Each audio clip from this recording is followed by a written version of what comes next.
The O'Reilly Factor is on tonight. There would be enormous consequences if we start seeing movement on the chemical weapons front. Now the president must act on that threat. But what should he do? I'll analyze with Ralph Peters, David Hunt, and Charles Krauthammer. Hi, I'm Bill O'Reilly. Thanks for watching us tonight. What President Obama should do about Syria. That is the subject of this evening's Talking Points memo. This man, Syrian dictator Bashar al-Assad, is a war criminal, a mass murderer, and a baby killer. By using poison gas on Syrian civilians, which is against the Geneva Convention, Assad is now responsible for thousands of injuries and hundreds of deaths, according to the humanitarian group Doctors Without Borders.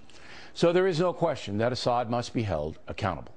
If you believe in American exceptionalism, that this country has a moral obligation to save lives when it can all over the world, then you know the USA must act against Assad as it did against Saddam Hussein. However, we cannot make the same mistakes we made in Iraq. President Obama is now perceived throughout the world as indecisive when it comes to righting international wrongs. Putin in Russia, the Chinese and Iran do not fear him. Those countries do pretty much what they want to do. And in this case, that means supporting the mass killer Assad. So Mr. Obama has a unique opportunity not only to damage Assad, but to show the world that we are the good guys and that those helping Assad are the bad guys. In order to do that, the president must be methodical. First, he must convince other countries to support military strikes against Syria.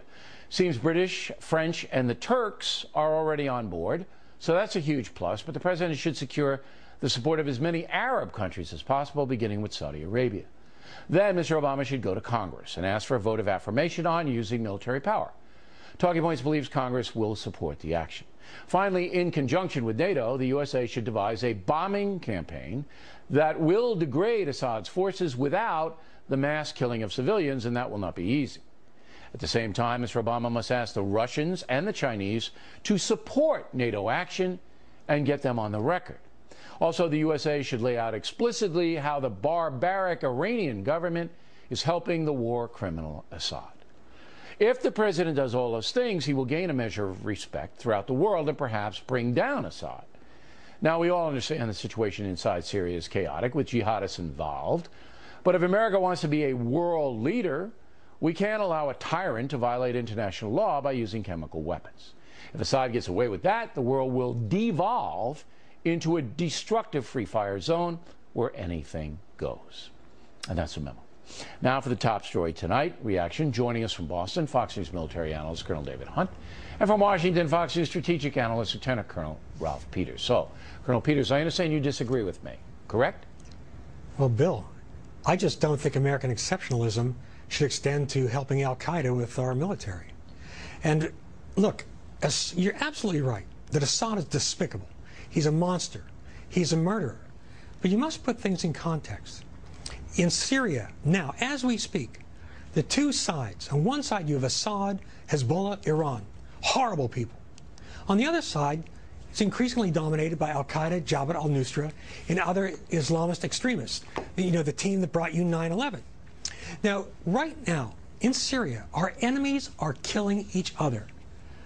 Why on earth, where in our Constitution does it say we should stop our enemies from killing each other? And by the way, I don't like either side in this, but I want somebody to tell me what tangible, strategic, or security benefit the United States gets from intervening in Syria. Obama wants to launch cruise missiles to redeem his personal, image. Be that as it may, you're overlooking the humanitarian issue of a violation of the Geneva Convention and the use of chemical weapons. If that is allowed to stand, forget about it.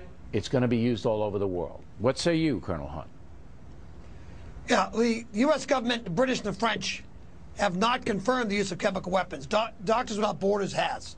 If it's confirmed, we're not still going to be sure who used the chemical weapons. Well, I mean, the delivery system, you know, the delivery system of the weapons is almost impossible that you could put it into the rebels or whatever you want to call them. And no, also, it's not, Bill. From what I understand, Colonel, from what I understand, Israeli intelligence Doctors Without Borders, and U.S. intelligence now all say that Assad has a cache of these weapons and used them. Now, if that's not true, if Assad didn't do it, then all bets are off. But we have to assume that he did do it at this juncture. Go ahead, Colonel. No, we have to. You can assume that if you want to assume chemical weapons are used, which I don't, then there's no way you can assume therefore you don't Assad even think the poison gas was used. I think the terrible thing happened. Who did it is seriously in question. Who benefits from this act? Well, your own government and other governments are saying that the Assad regime did it, and the doctors on the ground are saying that the gas was used. It's enough for me. The doctors on the ground have said it was used. We have not got confirmation from U.S. government, French, or period. Now, who benefits from this act? What about you guys? Now, let's go back to 1940 when the same arguments were being made against intervention in Europe, all right? That you had a horrible person there, Hitler, who was doing all kinds of war crimes, committing all kinds of atrocities, and there were maybe 55% of the American public said just what you guys say. Hey, let's stay out of this. Not our fight. We shouldn't be doing this. All right? Now, I see parallels there, Colonel Peters. Am I wrong? Yes, you're absolutely wrong. What you're setting up is a situation that if Hitler had been fighting the Japanese, you want us to pick, gee, do we fight on the Japanese side or Hitler's side? The people in Syria are all bad. Now, Colonel Hunt is right about the delivery systems. Primitive delivery systems could have delivered chemical weapons if the opposition had captured some, and they probably have by now. I don't know who did it. But here's the thing, to a great extent, the use of chemical weapons, which I abhor, is nonetheless something of a red herring.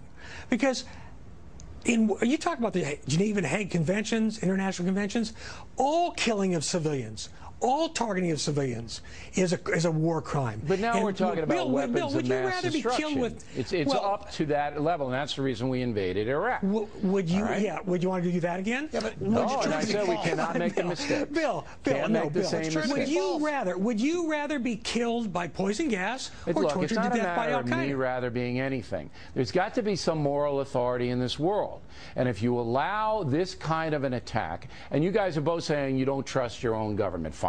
And a lot of people watching will say, no, you're saying, look, Kerry was quite clear yesterday that it's the Assad government did it. And you're saying you don't believe Kerry, the Secretary of State. You're both saying that, okay? You don't trust your own government, you don't trust your own government. Go ahead, Hunt. Bill? Go ahead. Go ahead. There's no way that, look, we've been so wrong in the past. The National Security Team that's organizing this it comes back down to you just don't trust your own government. You don't. All right? And if you're proven right. And we should not. All right. If you're proven right and there's some kind of fixes in to get Assad, which I doubt because President Obama doesn't want to get anybody. He doesn't want to get anybody. I mean, Assad is forcing the issue. Obama's not a warrior. He doesn't want to go in and get him. He doesn't. Bill, I trust. All right, Hunt first, then Peters, and then I'll wrap it. Go. Yeah.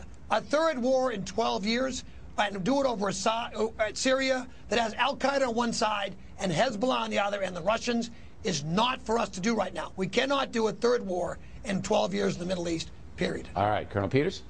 I trust my government. I do not trust President Obama's military judgment. I do not want Samantha Power, our UN ambassador, making the military policy of the United States. That's the government infrastructure right now, and you know it. All right, very stimulating, and Charles Krauthammer will weigh in on this a little later on. He has a different opinion.